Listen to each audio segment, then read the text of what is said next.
no nostalgia for catastrophe. I think that's what that means, is that when you leave what's not good, you wash the dust off your feet and you don't look back. And that's a very harsh lesson. It means that there's no excuses whatsoever for not getting up and getting at it. That's what it means. And it means that, it even means that when people are beset with a catastrophe, like let's say the death of their father, that they are prone to use that as an excuse for not going about the business that they should be going about. Because they can say to themselves, well, I would accept. And accept, there's always good reasons. I mean, believe me, there's always good reasons for not doing what you should. That's for sure. The reasons pile up day after day to not do what you should. Especially because you're aiming at things in the future. You can put them off indefinitely, right? Because of the demands of the day. But these stories, they say a variety of things, you know, especially in combination. They say, when you leave somewhere terrible, do not look back. There's no nostalgia. That's the letting the dead parts of yourself go. And then if you're going to follow the good, there's no excuse not to do it. And it means no excuse whatsoever, under any circumstances. And then it's taken even farther with regards to familial relationships. It is, you can't even let them stand in your way.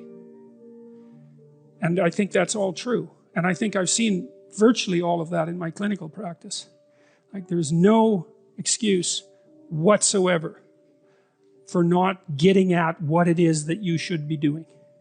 And I think there's something else that's going on here, especially in the New Testament stories, which is even maybe worse, which is it's absolutely reprehensible to justify your inaction with a catastrophe that extracts mercy from other people, right? There's a tricky game that's going, well, of course I can't do that. Look at the terrible thing that's just happened to me. It's, yeah, okay, I understand. You're absolved of any necessity to move forward because of your current catastrophe. It's like, well, actually you're not. And it's rather rude of you to use it as an excuse. And it's certainly counterproductive. People say this courage, they talk to me about my courage fairly frequently, and that's not right exactly. I just learned to be afraid of the right thing. And I really mean that. I mean, I saw in endless repetition in my clinical practice and in my own private life, when my eyes were open, the consequences of not saying what was true. It's like whatever hell you might fall into by opening your mouth when you have something to say that isn't popular, it's nothing like the hell that you're going to envelop yourself in if you lose control of your own tongue and mind. And like I said, in my clinical practice, I never saw anyone get away with anything even once. And so all you have in a situation like that is what is the truth. Now, you know, of course, you only have your approximations to the truth, but that's better than nothing. And so you need to be afraid of the right thing, and you should be afraid of contaminating your soul with deceit. That's what you should be afraid of. That will definitely do you in. And I know exactly how. What happens is, you know, garbage in, garbage out, the old programmer saying goes. And so you'll fill your head with nonsense and no one will call you on it except you. But you can still that voice if you try hard enough. You just wait until you get in real trouble. You know, one day there'll come a point where you have to make a decision. And the decision is the difference between life and death, or worse, between someone else's life and death, or worse, between health and the suffering that's worse than death. And because you've compromised yourself to such a degree, you will not be able to rely on your judgment, and you will make the mistake you shouldn't make. And then you're done. And that will absolutely happen.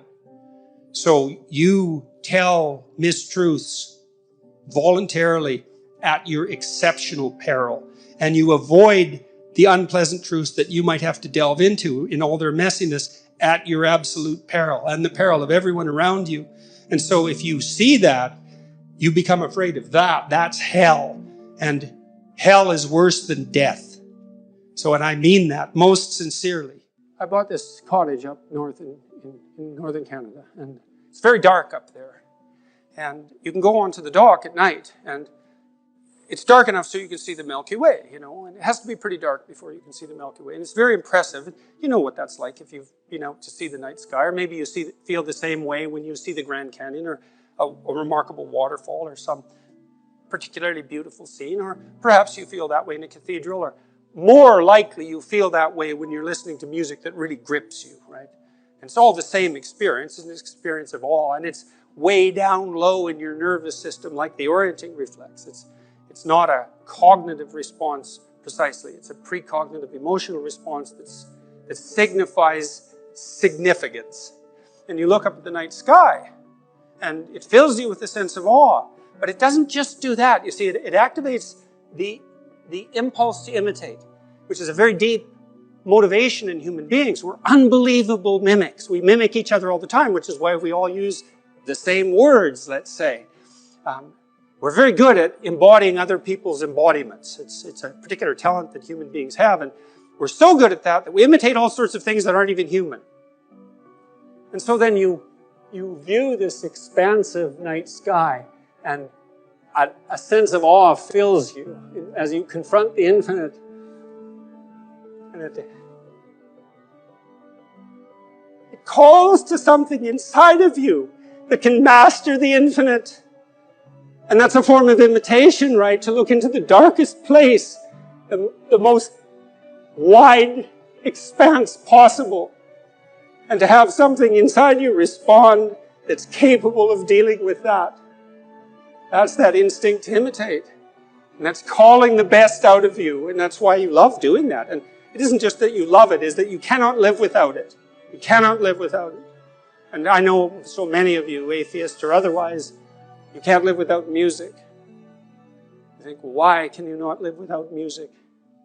What is it calling to precisely? You know, that remarkable interplay of harmonious patterns. Because that's what music is, and that's what the world is. It's not objects, it's the harmonious interplay of patterns. And music reflects that, and then you orient yourself in your embodied manner to those patterns and dance along with the world.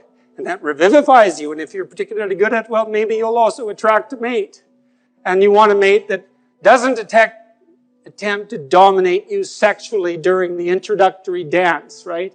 You want a mate who will play along with you and match your movements to theirs so that you can see that there's a harmonious interplay between the two of you as you meet in play, soul to soul, if you can manage it. You know, the existential psychotherapists in the 50s, taking a page from Heidegger, talked about thrownness, right? The arbitrary nature of our existence. I mean, here you are, you have the ethnicity and race that was bestowed upon you. You had no choice in that. You're the victim and the beneficiary of this particular historical moment.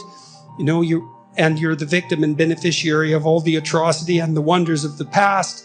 You deal with your own emotions. You deal with the fact of this specific time and place, all of that. And there is a sense of, well, there's a sense of mortality, certainly, that's associated with that, with finitude and mortality. And you can easily say, in some sense, that we're all victimized deeply by our own susceptibility to vulnerability and tragedy. And I think that's true. But then the question is, well, what's the best way of dealing with that?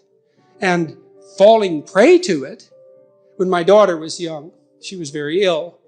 And one of the things we told her repeatedly, and which I think she did very well to her credit, was often she was too ill really to be able to go to school because she couldn't wake up in the morning and she was in pain. But she needed to go to school. And well, one of the things we told her was, don't use your illness as an excuse, right? Because you're already in trouble, kid. You know, you got your problems and they're serious.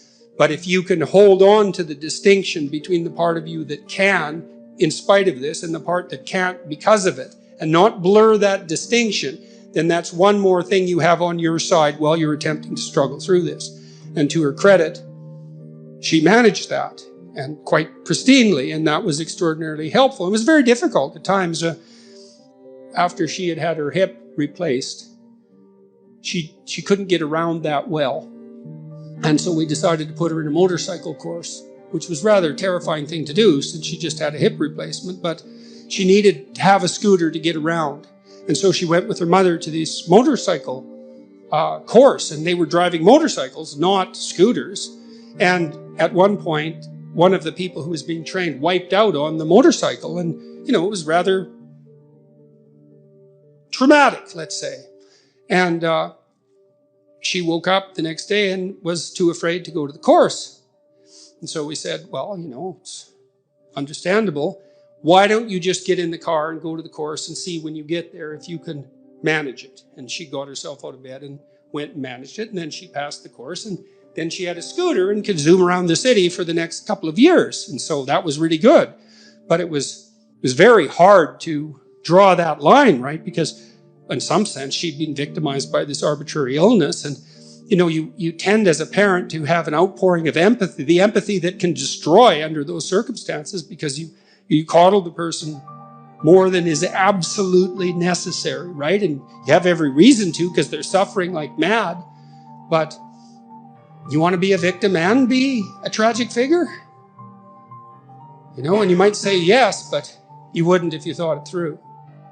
So, and then if someone asked me that question, say, in a clinical setting, I would do a little analysis of it. It's like, okay, well, you're suffering from this traumatic experience. You want to get over it. We'd have to figure out what the practical steps might be, and that might be finding somebody to talk to, or there's other ways of dealing with it. But you delve into the practical realm to sort of address that.